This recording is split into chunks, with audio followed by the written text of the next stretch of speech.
Japan's massive earthquake on March 11, 2011 set off a chain reaction, with consequences that will last for decades.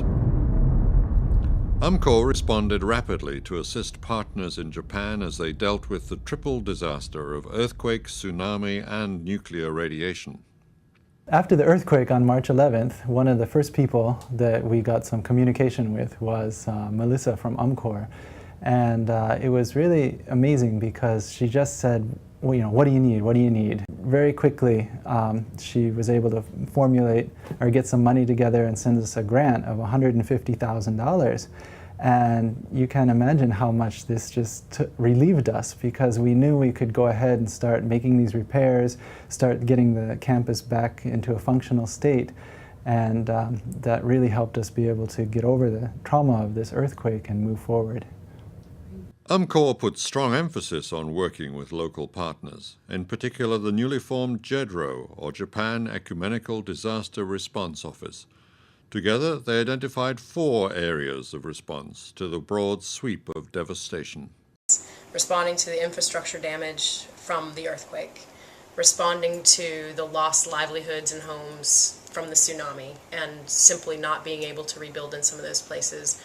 And then the nuclear piece, which really becomes twofold. One is the real psychosocial piece of the individuals and the families learning how to cope with the unknown.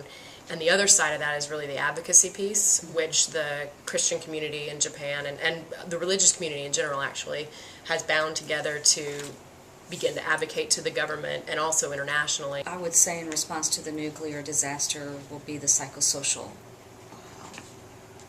component. That perhaps is the most difficult. That, for me, frankly, is the most concerning because we're talking about what that's doing to families, what that does to livelihoods, families who are concerned for their children, not just today, but 20, 30 or more years from now, and their grandchildren, frankly. Japan is a fairly prepared country. I mean, if any country can be prepared for a disaster of this magnitude, it would be Japan. They are really familiar with the seismic activity of their country. They have a lot of early warning systems. So they have these systems in place to help respond to the immediate needs. We were able to provide a lot of relief originally through our partners. This recovery is really being led by our local partners on the ground, and I think they're really going to map out their recovery, and so UMCOR is going to walk along with them to support those efforts.